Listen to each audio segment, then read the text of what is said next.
The late afternoon sun spilled through the lace curtains of my kitchen window, casting soft golden light on the floor.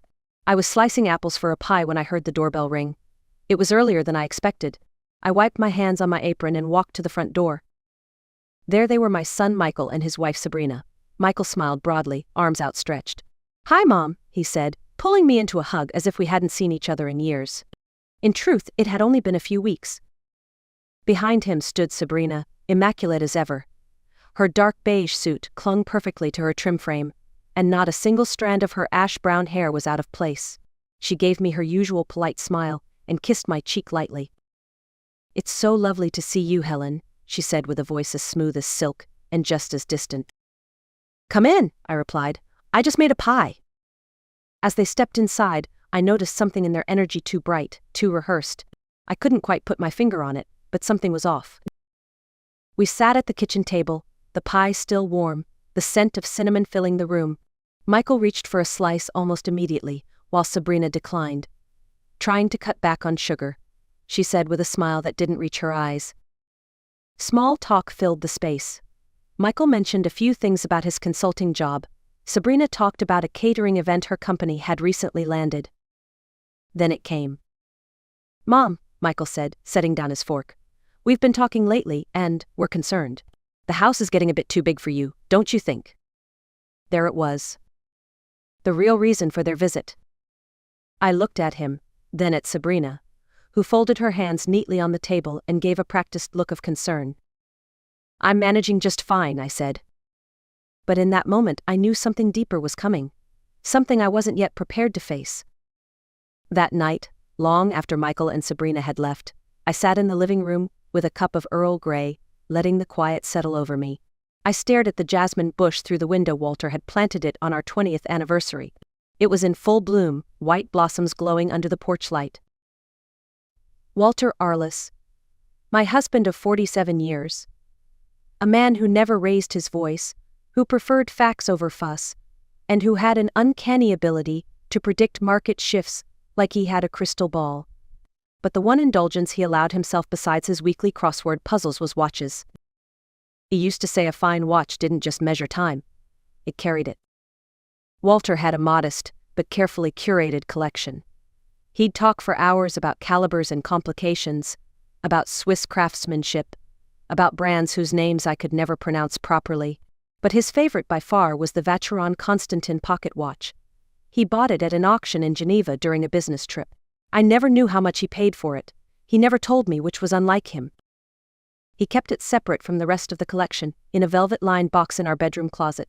Not on display, not even wound, almost sacred. After he passed 3 years ago, I couldn't bring myself to open that box for months. When I finally did, the watch was just as he'd left it, silent, weighty, dignified. Now, I found myself thinking about that watch more than usual. Why had Michael suddenly asked about the collection? Why had Sabrina mentioned antiques with such casual interest? I didn't want to be suspicious. But when people who rarely visit start taking an interest in things they've never cared about before, it's usually not because they miss you. The next morning I couldn't shake the unease. It clung to me like humidity in summer, subtle but constant. After breakfast I climbed the stairs to my bedroom, more out of instinct than reason. I opened the closet and reached behind the neatly folded linens where Walter's velvet-lined box had always been. My fingers brushed the wood. I pulled it out. The box felt lighter. I opened the lid. My breath caught in my throat. The Vacheron Constantin was gone. The other pieces were still there: his Hamilton Railroad watch, the Omega with the cracked crystal, even the old Elgin he never wore. But the Vacheron Walter's pride and joy was missing. I sat down on the edge of the bed, heart pounding in my ears. I hadn't looked at the box in weeks, maybe even a couple of months. But I knew that watch had been there. I remembered checking on it last time I dusted the closet. This wasn't a case of forgetfulness. Someone had taken it. And the only people who'd been in the house recently were Michael and Sabrina. I felt a wave of nausea. Could my own son really do that? Could he walk into my home, sit at my table, eat the pie I baked, and steal from me? I picked up the phone and called Joanne Miller, my neighbor and dearest friend. She picked up on the second ring. "They took it," I said without even greeting her. "Took what?" "Walter's Vacheron. It's gone. There was a pause. Are you sure? As sure as I am that you're the only person I can trust right now. She was quiet for a moment. You think it was them? I don't want to. But who else would even know about it? I'll come over. When Joanne arrived, we sat in the kitchen, the teapot between us untouched. She listened as I told her everything: the visit, the pie, the antique conversation. They didn't ask for money. They didn't ask for help. They just showed up and asked about the watch. Sounds like a setup, Joanne said, frowning. What are you going to do? I didn't have an answer. All I knew was this: I wasn't letting it go. Not this time. The following day, I made a decision. I wasn't going to accuse anyone without proof, but I also wasn't going to sit around hoping for answers. So I called Liam Grayson, an old friend of Walter's and the only man in Charleston I trusted with antique watches. His shop, Grayson Timepieces, was nestled on a quiet corner downtown, all wood-paneled walls and the scent of old leather and brass. Leon had known Walter since their university days, and over the years, they'd traded horology tips, like schoolboys swapping baseball cards. I didn't tell him much on the phone, just asked if I could stop by. He was waiting for me behind the glass display case, reading glasses perched low on his nose. I need your help, I said. Someone brought you a Vacheron Constantin recently. His brow furrowed. Yes, a few days ago actually. Young couple. Said it was an inheritance piece. I swallowed. Did the man say his name was Michael Arliss? Leon nodded slowly. He did. Why? It's mine, I said quietly. It was stolen from my house. He blinked, then walked to the back room. A few moments later he returned with a dark blue velvet case. When he opened it, there it was. Walter's watch. My breath hitched. Leon studied my face. There's something else, Helen. When I inspected the mechanism, I found a hidden panel in the case back. Almost missed it, never seen anything like it before. He handed me the watch, pointing to a tiny seam near the inner rim. With a gentle press, the panel slid open, revealing a compartment no bigger than a matchbox. Inside was a small, aged photograph and a thin, ornate key. The photo showed a young woman with dark eyes and a solemn expression, looking straight at the camera. On the back, in Walter's unmistakable handwriting, Catherine, 1962. Forgive me. I stared at it, stunned. Leon placed a hand gently on my shoulder. I didn't say anything to your son. I told them I needed more time to authenticate it. Thank you, I whispered. 1,000 questions buzzed through my mind. Who was Catherine? What had Walter done that required forgiveness? And what did this strange little key open? It wasn't just a watch anymore. It was a message. From Walter. Heir. From the past. And maybe, just maybe, a clue to everything I never knew about the man I had loved for almost 5 decades. I took the watch, the photograph, and the key home and placed them carefully on the dining table. I didn't know what I was looking at, just that it was no longer about missing property. It was about secrets. Walter's secrets. I stared at the key for a long time. It was small, old-fashioned, with a delicate bow and intricate grooves, something from another era. Not a house key, not for a jewelry box. It looked like it belonged to something hidden, something meant to be protected. I paced the house for hours, letting memory guide me. Walter's office. I hadn't gone in there much since his passing. I couldn't bring myself to touch his things. His desk still held his favorite pens, the bookshelves lined with hardcovers he used to annotate in pencil. Dust lay gently on everything, as if time had settled here too. I moved slowly, respectfully, letting my fingertips brush the spines of old ledgers. Then I stopped in front of the large seascape painting above his desk. Walter had bought it on a trip we took to Maine. He said it reminded him of possibility. But today, it reminded me of something else: concealment. I took it down carefully. Behind it, just beige drywall, until I noticed it. A faint rectangle, barely visible under the dim light. My heart began to race. I ran my hand across the surface until I found it a tiny hole, almost invisible. I reached for the key and inserted it. It turned.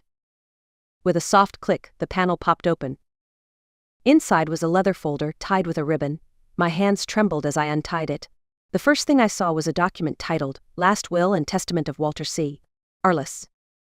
But it wasn't the same will I had sat through at the lawyer's office 3 years ago. This one was dated 6 months before his death. My eyes moved down the page. He left me the house, the accounts, and half of the company stock as expected. But then I saw it. To my daughter, Nina Rowan, I leave 30% of my stock in Arliss Financial and the contents of Safe Deposit Box 114 at Crescent First National. Daughter? My vision blurred. Walter had a daughter. Her name was Nina. The name meant nothing to me until I flipped to the second envelope in the folder marked for Helen. If anything happens. In it was a letter written in his hand. And with every line I read, I felt the floor of my world shift beneath me. Walter had kept a secret not just from the world but from me. A daughter from a relationship long before we met. A daughter he supported quietly for decades. A daughter he never found the courage to tell me about. And now, after all these years, she was in his will. And I had to decide what I would do with the truth. That night, I didn't sleep. I lay in bed with the letter beside me, the words looping through my mind over and over. Forgive me. I wanted to protect you. But protect me from what? From the truth? From the pain of knowing I wasn't the only woman in his life who mattered? By morning, I had made up my mind. I called Michael. Michael. We need to talk, I said. You and Sabrina. Tonight. 7 o'clock. He sounded hesitant. Is everything okay? It's important. They arrived on time, dressed like they were headed to a fundraiser rather than their mother's living room. I had already laid out tea and cookies, not because I expected pleasantries, but because some truths are easier swallowed with something warm in hand. We sat across from each other, the silence loud. I talked to Leon Grayson, I began. Michael stiffened. Sabrina didn't blink. He showed me the watch. The one you took from my house. I didn't take anything, Michael said too quickly. I ignored him. Inside that watch was a hidden compartment. It held a photograph and a key. The photograph was of a woman named Catherine. And the key, I paused. The key opened a hidden panel in your father's study. Behind that panel I found a folder. Inside was a new will, dated 6 months before he died. Sabrina's eyes narrowed. Michael's face went pale. A new will? He echoed. Yes, in it, Walter left 30% of the company's shares to someone named Nina Rowan, his daughter, your half-sister. Michael slammed his hand on the table. That's ridiculous. Dad didn't have a daughter. He did, I said calmly. And you knew. That's why you stole the watch. You were looking for the key. You wanted to destroy what was hidden. You wanted to bury the truth. Sabrina spoke now, her tone cool. You can't prove any of that. I have the letter. I have the watch. I have the will. And I've already spoken to the lawyer. Michael stood up, pacing. So what? You're just going to let this woman, this stranger, take a piece of our family's legacy? She's not a stranger, I said quietly. She's Walter's daughter. And this is what he wanted. I won't go against his final wish, even if it hurts, even if it's hard. Sabrina looked at Michael, then at me. You've made up your mind, haven't you? Yes, I said. And in that moment, I felt something I hadn't felt in a long time. Peace. The day after the confrontation, I woke up to a stillness that felt different, not heavy, not hollow. Just clear. I stood at the window, looking out at the garden. The jasmine bush was still blooming, white stars against green leaves. Walter had loved that view, but for me, it now held layers of both beauty and grief. I made myself a cup of tea and sat at the kitchen table. It was time to make some changes. I called a real estate agent. I'm thinking of selling my house, I told her. I want something smaller, a place where I can walk to the market, maybe something near the art museum. By afternoon, we had a showing scheduled for the weekend. I called Joanne next.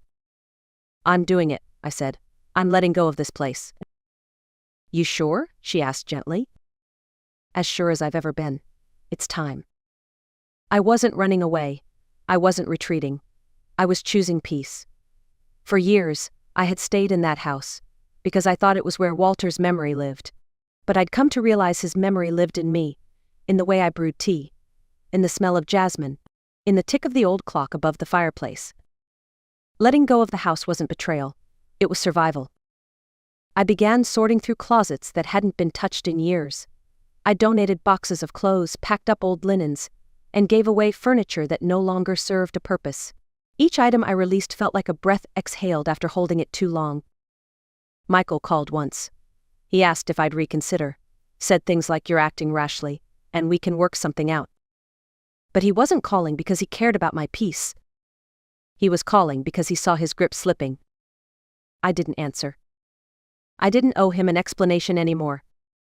For the first time in decades, I was living for me. And it felt like sunlight on my skin. A week later, I met with Samuel Heller, Walter's longtime lawyer. He examined the will, the letter, the envelope from the hidden wall, and verified the signatures. "This is legitimate," he said, looking up from his reading glasses. "Your husband clearly intended this as his final testament. We'll begin the process of filing immediately." I nodded. "And the company shares?" "We'll contact Ems Rowan. Her portion will be secured once the probate court approves the revised distribution." That afternoon, I sat by the window with the folder in my lap, staring at the photo of Nina and her family. In the picture, she was standing beside her husband and 2 children. The boy looked to be about 10, the girl maybe 7. There was something in Nina's eyes, a strength, a quiet confidence, and something hauntingly familiar in her smile. Walter's smile. I didn't know if I was ready to meet her. But I did know this: she had the right to know she was seen. That her father, however imperfectly, had tried to make it right. I asked Samuel to reach out to her, through official channels. No pressure, just the truth. As for Michael, I hadn't heard from him in days. I wasn't sure what our relationship would look like going forward. I didn't know if we could rebuild trust. But I knew I wouldn't bend backward anymore to earn a place in my own son's heart. That was a kind of grief I had finally released. The house went on the market. A sweet couple came to see it, a retired teacher and her husband, both smiling, both enchanted by the garden. They made an offer that evening. And just like that, the next chapter began. Not perfect, not painless, but mine. If you've ever felt invisible in your own family, or pressured to stay silent for the sake of keeping peace, I hope Helen's story reminds you your voice matters.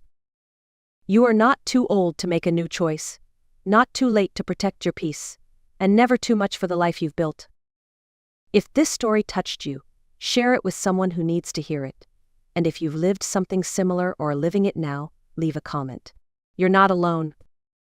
We read every message, and we honor every voice, especially the quiet ones that choose to rise.